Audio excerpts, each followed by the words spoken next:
trair seus princípios. Obrigada por aceitar o nosso convite. Tudo bem, Poliana. É um prazer aí estar falando com o Fantástico, com a imprensa. Com 22 anos de experiência na magistratura, na avaliação do senhor, o presidente cometeu crime? Veja, eu quando deixei o governo, eu fiz aquele pronunciamento e depois prestei um depoimento, eu deixei muito claro que nunca foi minha intenção prejudicar o governo de qualquer maneira. O que aconteceu, minha avaliação, uma interferência política do presidente da República na Polícia Federal, tanto na direção-geral como também na Superintendência do Rio de Janeiro, e entendi, pela relevância do assunto, que era a minha obrigação revelar, né, a verdade por trás da minha saída. Cabe agora às instituições, né, o PGR, a Polícia Federal e a próprio Supremo Tribunal Federal fazer a avaliação sobre esses fatos. Né? Na minha parte não cabe eu emitir uma opinião específica a esse respeito. 2 dias antes do senhor pedir demissão, o senhor participou de uma reunião ministerial no dia 22 de abril. Essa reunião, a defesa do senhor incluiu como prova no inquérito. Esse vídeo dessa reunião foi divulgado, inclusive, na sexta-feira agora. Horas antes dessa reunião, o presidente Bolsonaro mandou uma mensagem para o senhor que eu vou ler aqui agora. Moro, Valeixo sai esta semana, está decidido. Você pode dizer apenas a forma, a pedido ou ex officio. Valeixo era o então diretor-geral da Polícia Federal, nomeado pelo senhor. O senhor respondeu para o presidente que precisava conversar pessoalmente com ele, presidente, sobre o assunto. Como é que foi? O senhor teve essa conversa, tentou fazer com que o presidente mudasse de opinião? Ele mandou essas mensagens, de fato, né, no dia 22, dizendo, olha, vai trocar de qualquer jeito, você escolhe apenas a forma.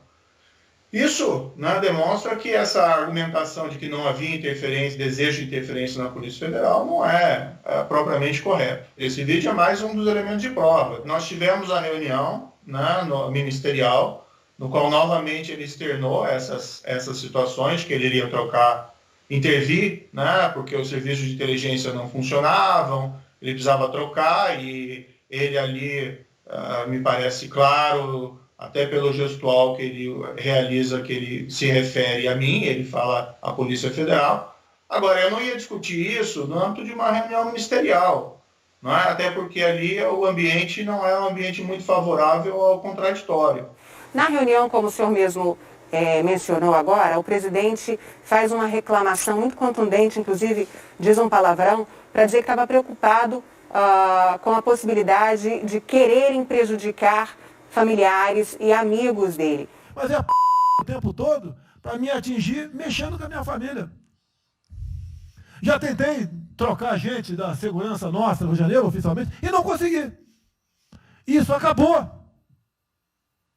Eu não vou esperar minha família toda, de sacanagem, ou amigos meus, porque eu não posso trocar alguém da segurança na ponta da linha que pertence à estrutura nossa. Vai trocar. Se não puder trocar, troca o chefe dele. Pode trocar o chefe dele? Troca o ministro. Em outro momento, o presidente verbalizou para o senhor essa preocupação ao longo da sua gestão no Ministério da Justiça? Quem tem que dar essa explicação, quem tem que esclarecer o sentido dessas afirmações, a meu ver, é o Planalto e não o ex-ministro da Justiça. Veja, o presidente, ele externou publicamente diversas vezes as preocupações que ele tinha em relação aos filhos dele.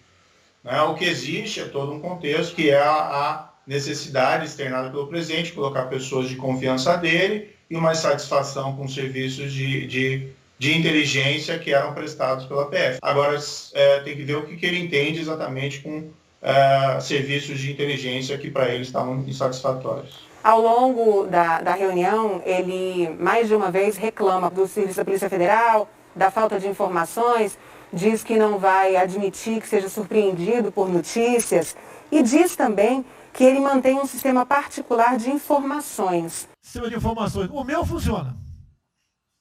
O meu particular funciona. Os que tem oficialmente desinforma. O senhor tinha conhecimento desse sistema e de como isso funcionava? Acho que isso tem que ser indagado aí ao presidente da República, né?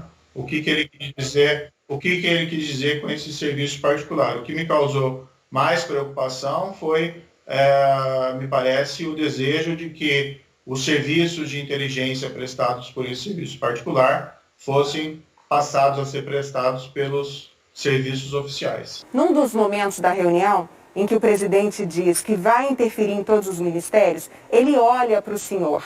E não dá para trabalhar assim, fica difícil. Por isso, vou interferir.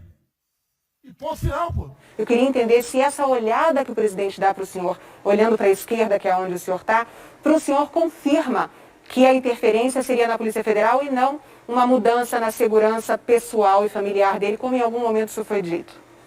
Eu acho que o vídeo ele fala por si.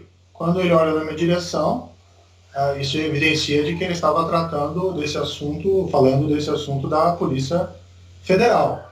E nós temos que analisar os fatos que ocorreram anteriormente. Né? Ele não teve nenhuma dificuldade em alterar o serviço do GSI, inclusive do Rio de Janeiro. Ele promoveu até as pessoas envolvidas, sinal de que não havia nenhuma insatisfação. E os fatos posteriores? Os fatos posteriores são o quê?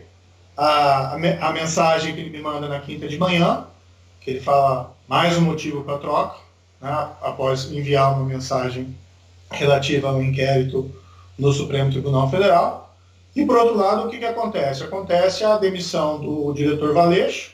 Em que momento o senhor sentiu que o presidente estava tentando agir de forma a que a Polícia Federal atendesse aos desejos dele, às necessidades dele? Olha, eu tenho que entender, no fundo, essa questão da interferência na Polícia Federal, ela vem num contínuo, na qual eu ingressei no governo e até dei uma entrevista na época ao Fantástico, muito clara de que eu tinha um compromisso com o combate à corrupção, com o combate à criminalidade violenta, o combate ao crime organizado. E, em parte, isso foi realizado, especialmente a criminalidade violenta e o combate ao crime organizado. O que eu entendi, no entanto, é que essa agenda anticorrupção, e me desculpem aqui os seguidores do presidente se essa é uma verdade inconveniente, mas essa agenda anticorrupção não teve um impulso por parte do presidente da República para que nós implementássemos. Então, nós tivemos lá, por exemplo, a transferência do COAF, do Ministério da Justiça, não houve um empenho ali do Planalto para que fosse mantido no âmbito do Ministério da Justiça. Depois houve o projeto anticrime, que não houve, a meu ver, um apoio adequado por parte do Planalto. Houve lá a mudança do entendimento da execução em segunda instância. Depois foi apresentada uma proposta de emenda constitucional para restabelecer a execução em segunda instância, que é algo muito importante contra a corrupção. Não houve uma palavra do presidente da República em apoio. Então, essa interferência na Polícia Federal, a meu ver, ela vem no âmbito de um contínuo, não é, em que eu vi essa agenda anticorrupção ser cada vez mais esvaziada. E, recentemente, nós vimos essas alianças, né, que são realizadas com políticos que não têm um histórico totalmente assim, positivo dentro da história da administração pública. É certo que é preciso ter alianças no parlamento para conseguir aprovar projetos. Então, eu acabei entendendo, né, com essa interferência que, olha, não faz sentido eu permanecer no governo. Até porque, né, qual que é a minha percepção? O governo se vale da minha imagem, que eu tenho esse passado de combate firme contra a corrupção, e, de fato, o governo não está fazendo isso. Não está fortalecendo as instituições para o combate à corrupção. Por que o senhor não saiu antes? E eu fui permanecendo porque eu tinha esperança de conseguir avançar com essa agenda. Eu fui vendo essa agenda sendo esvaziada e, para mim, realmente a gota d'água foi essa interferência na Polícia Federal. Em particular porque a Polícia Federal ela também investiga malfeitos dos próprios governantes. A pergunta que surge é se o senhor teria guardado alguma prova justamente para não parecer que teria sido omisso em relação a alguma possível conduta criminosa do presidente durante a sua gestão? Não, de forma nenhuma. Não houve nenhuma situação. Toda a situação eu revelaria, se fosse o caso. Claro que existe todo esse contexto também que eu mencionei antes, de um desapontamento em relação à falta de empenho, né, do presidente em relação à agenda anticorrupção, que envolve agora essas alianças políticas, algumas questionáveis. Veja, vamos colocar bem claro, eu não tenho nada contra os políticos, mas algumas alianças são realmente questionáveis. Ministro, eu me lembro aqui que quando o senhor me deu aquela entrevista em 2018, o senhor me disse que o presidente Bolsonaro tinha um compromisso com o senhor de que ninguém seria protegido no governo dele. O senhor acha que ele quebrou esse compromisso? Quando há essa interferência sem causa na Polícia Federal, isso me trouxe assim muito incômodo. Se viu em outras situações, trocas, substituições, demissões em outros órgãos do Estado, notadamente na área ambiental, que também seriam um pouco controversas. Que outras trocas o senhor considera que foram controversas? Olha, a própria questão das substituições do Ministério da Saúde, eu acho que são absolutamente controversas. Claro que o presidente escolhe os seus ministros, mas são substituições assim bastante questionáveis do ponto de vista técnico. Eu quero dizer que eu também me senti desconfortável com essa gestão. A posição do governo federal em relação à pandemia, muito pouco construtiva. No dia da reunião, o Brasil contava com 2.900 mortos e mais de 46 mil casos de Covid. E esse assunto praticamente não foi debatido na reunião. Hoje a gente já passa de 22 mil mortos. O senhor que viveu o governo de dentro, por que a pandemia não foi discutida naquela reunião?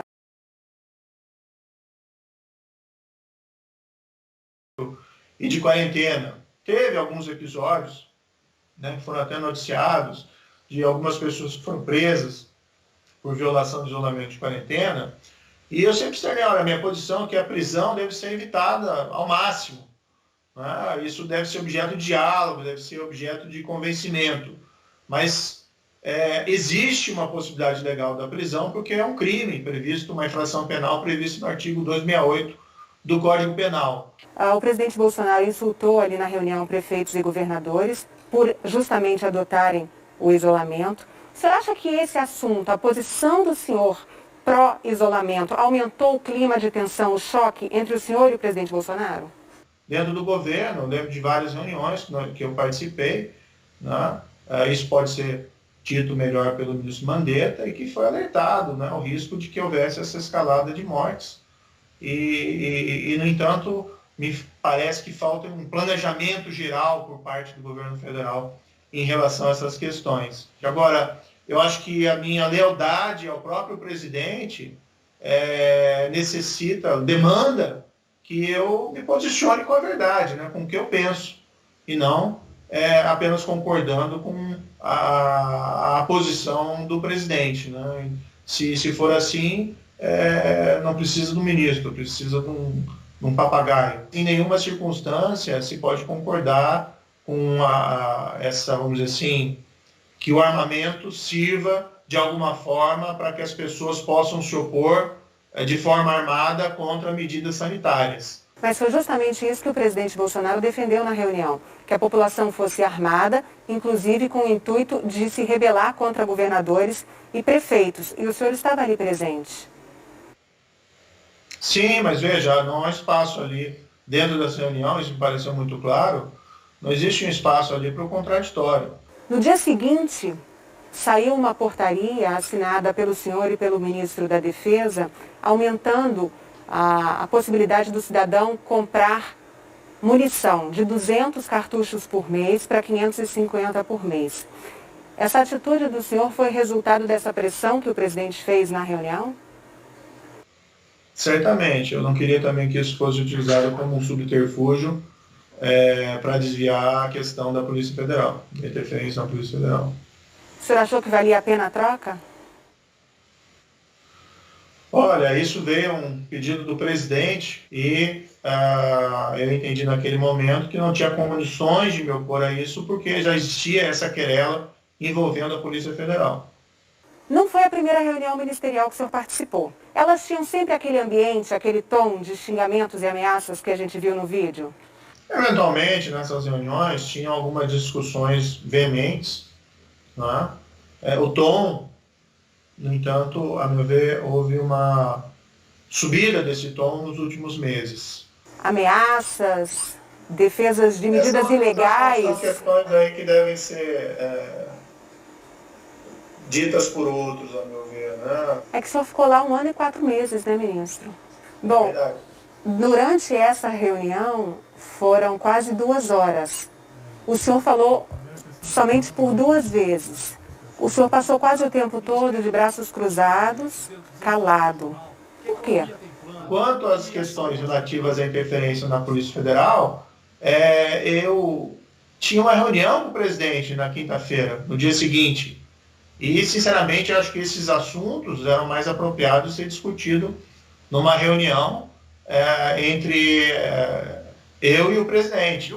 Mas aí, durante a reunião, o ministro da Educação diz, por exemplo, eu, por mim, botava esses vagabundos na cadeia, começando pelo STF. O senhor, que já foi juiz, se calou. Por quê? Eu não sou presidente da reunião. É que pelo vídeo chama a atenção também a manifestação do ministro do Meio Ambiente, em que quer passar a boiada aproveitando a mídia distraída com a questão da Covid.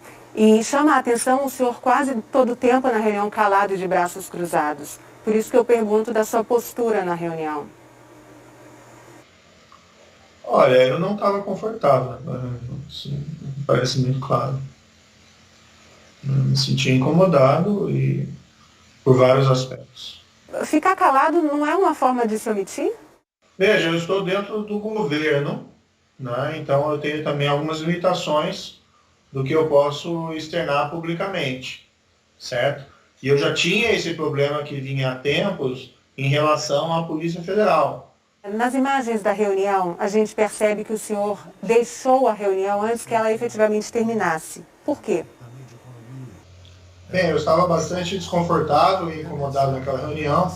Como eu já disse, não tinha muito espaço aí para contraditório. E eu acabei saindo, eu queria ter saído antes. Eu tinha também um compromisso agendado que me dava uma desculpa para poder sair antes que ela terminasse.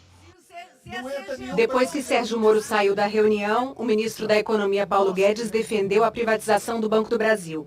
E o presidente do Banco do Brasil, Rubem Novaes, chamou o Tribunal de Contas da União de usina do terror.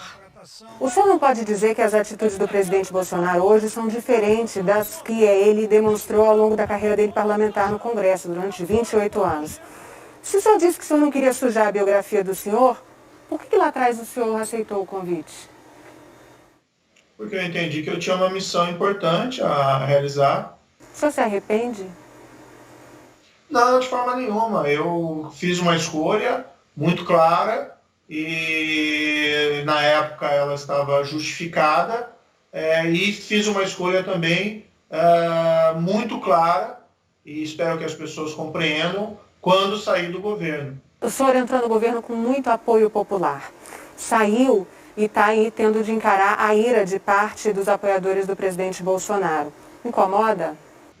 Eu acho que algumas verdades inconvenientes surgiram. Muitos apoiadores do próprio presidente, antes da minha saída, me diziam um tanto quanto frustrados contra essa falta de empenho maior, né, na agenda anticorrupção. Muitos acusam o senhor de ser candidato.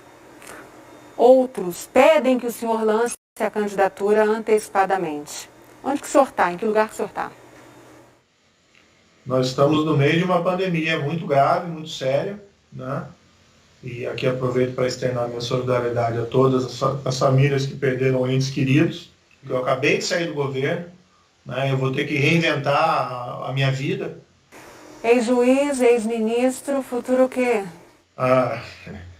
Como eu disse, eu preciso agora toda essa turbulência em decorrente da minha saída, da pandemia, e eu estou encontrando uma maneira de me posicionar. Agora, o que eu sempre disse é que eu quero, de alguma